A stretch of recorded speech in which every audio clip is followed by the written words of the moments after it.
Hello students, this is Pankaj Kumar and welcome back to my YouTube channel. In our previous video, we have discussed parts of speech. In that chapter, we have also discussed definition of noun and some of its example. In this ongoing video, we are going to study kinds of noun. Let's start. There are 5 kinds of noun. Proper noun, common noun, collective noun, abstract noun and material nouns. Let us try to understand proper noun and common noun with the help of an example.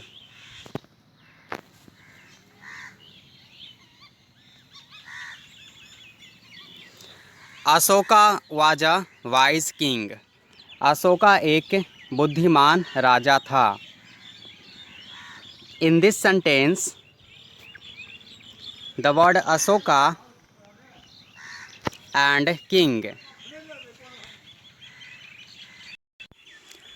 both are nouns but they are classified as different kinds of noun. Ashoka is a proper noun while king is a common noun. Ashoka एक proper noun है क्योंकि अशोका से किसी particular king का representation हो रहा है। Ashoka denotes a particular king, इसलिए अशोका को हम प्रॉपर नाउन कहेंगे। वहीं दूसरी तरफ किंग, ये जो वर्ड है ये दुनिया में जितने भी सारे किंग थे या अभी भी हैं उन सभी को रिप्रेजेंट कर रहा है।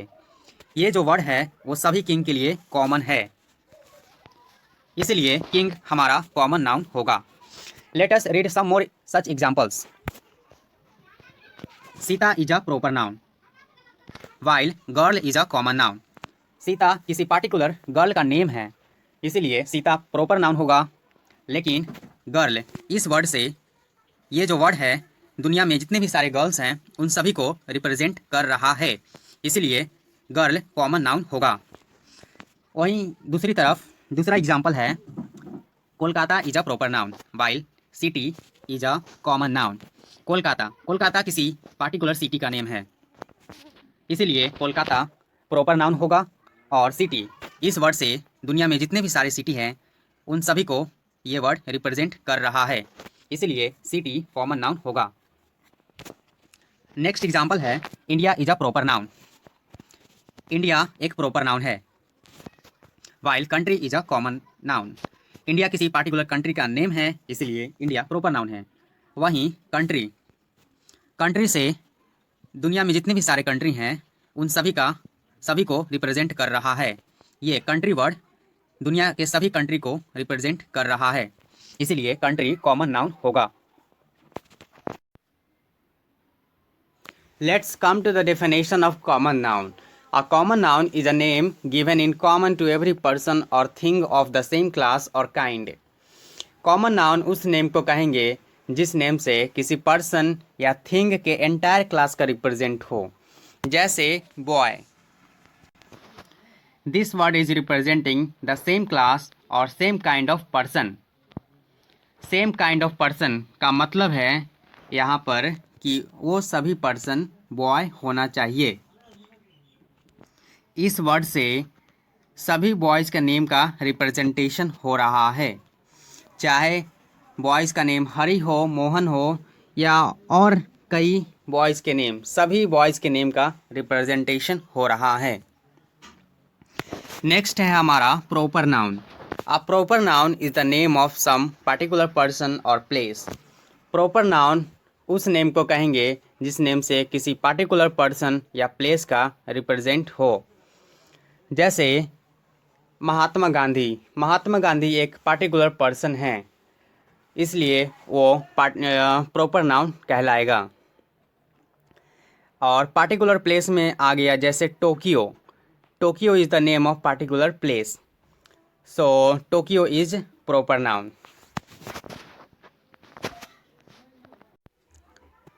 Proper means one's own. Hence, a proper name is a person's own name. जितने भी सारे पर्सन्स हैं उन सभी को नेम को हम प्रॉपर नाउन कहेंगे, चाहे वो पर्सन्स पार्टिकुलर पर्सन हो या कॉमन पर्सन हो, उन सभी के नेम को हम प्रॉपर नाउन कहेंगे। नेक्स्ट नोट पॉइंट है, proper nouns are always written with a capital letter at the beginning. Proper nouns को हमेशा हम कैपिटल लेटर से लिखना शुरू करते हैं। प्रॉपर नाउन का पहला लेटर कैपिटल होना चाहिए। सेकेंड नोट पॉइंट है, proper nouns are sometimes used as common nouns. Proper nouns को हम समटाइम्स कॉमन नाउन के सेंस में भी यूज करते हैं। जैसे एग्जाम्पल है, Kalidas is often called the Shakespeare of India. यहाँ पर शेक्सपियर प्रॉपर नाउन का एग्जाम्पल है, लेकिन इस सेंटेंस में यहाँ पर कॉमन नाउन के सेंस में यूज किया गया है। Let's come to the next kinds of noun, collective noun. A collective noun is the name of a number of persons or things taken together and are spoken of as one whole. Collective noun उस name को कहेंगे जिस name से किसी persons या things के groups या collection का रिप्रेजेंट हो। जैसे क्राउड, क्राउड से ग्रुप ऑफ पीपल का रिप्रेजेंट हो रहा है, क्राउड, तो इसलिए क्राउड कलेक्टिव नाउन होगा। And team, team is representing group of players, so team is collective noun. And इसी तरह सभी एग्जाम्पल किसी न किसी ग्रुप्स या कलेक्शन को रिप्रेजेंट कर रहे हैं। So these all are collective nouns. Now comes to the last and fifth kinds of noun, that is abstract noun. An abstract noun is usually the name of a quality, action or a state. Abstract noun उस name को कहेंगे जिस name से किसी quality, action या state का बोध होता है। जैसे क्वालिटी, क्वालिटी में है गुडनेस, गुडनेस यानी कि अच्छाई, काइंडनेस, ये सभी क्वालिटी को रिप्रेजेंट कर रहा है, इसलिए these words belongs to abstract noun.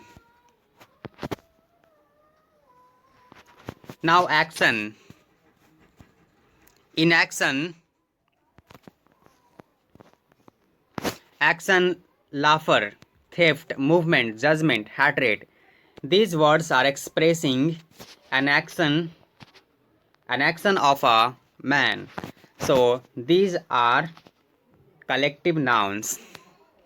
Similarly, a state, childhood, boyhood, youth, slavery, sleep, sickness, death, and poverty. These words are expressing a state of a human being. So these words belongs to abstract noun. Next and important line is the names of arts and sciences are also abstract nouns. Arts और sciences के नाम्स को भी हम abstract noun कहते हैं। Arts और sciences में जैसे कि आ गया हमारा grammar, music, chemistry, physics, mathematics, ये सभी आर्ट्स एंड साइंसेस के नाम्स हैं जो कि हमेशा एब्स्ट्रैक्ट नाउन से बिलोंग करते हैं। Now, how can we form abstract noun? So we can form abstract noun in three ways. First one is from adjectives, kindness from kind. जैसे यहाँ पर काइंड एडजेक्टिव वर्ड है, इसमें सफिक्स ऐड करके kindness बनाया गया है जो कि एब्स्ट्रैक्ट नाउन है। उसी तरह से हॉनेस्टी का फॉर्मेशन हुआ है। हॉनेस्ट में वाई ऐड करके हॉनेस्टी बना दिया गया है जो कि एब्स्ट्रैक्ट नाउन से बिलोंग करता है। And the second one is from verbs, obedience from obey. Obey से ओबेडियंस बना है। ओबेडियंस एब्स्ट्रैक्ट नाउन है और ओबे जो कि वर्ब वर्ड है। सिमिलरली ग्रोथ एब्स्ट्रैक्ट नाउन है और ग्रो एक वर्ब है। And the third is from common nouns. Common noun से भी एब्स्ट्रैक्ट नाउन का फॉर्मेशन होता है। जैसे चाइल्डहुड फ्रॉम चाइल्ड।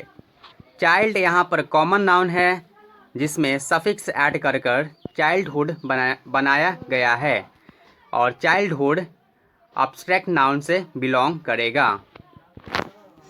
उसी तरह से स्लेवरी जो कि एब्स्ट्रैक्ट नाउन है, स्लेव से फॉर्म हुआ है। These were the 5 kinds of noun. But there is another classification of nouns too, and they are countable nouns and uncountable nouns. Countable nouns. Countable nouns are the names of objects, people, etc. that we can count. Countable nouns में वो सारे names, objects और people के names आ जाएंगे जिसे हम count कर सकते हैं। जैसे बुक, पेन, इन सभी को हम काउंट कर सकते हैं, इसलिए ये काउंटेबल नाउन कहलाएगा। एंड सेकेंड है uncountable nouns. Uncountable nouns are the names of things that we can not count. Example milk, oil, sugar, gold etcetera. Uncountable noun में वो सारे ऑब्जेक्ट्स के नाम आ जाएंगे जिसे हम काउंट नहीं कर सकते हैं। जैसे मिल्क, ऑयल, शुगर, इन सभी को हम काउंट नहीं कर सकते हैं। So these were the classifications of nouns. And in the next upcoming video you will see the exercise based upon this chapter. And if you like this video, please hit the like button and subscribe to my channel for getting such more educational videos. And thank you very much for watching this video.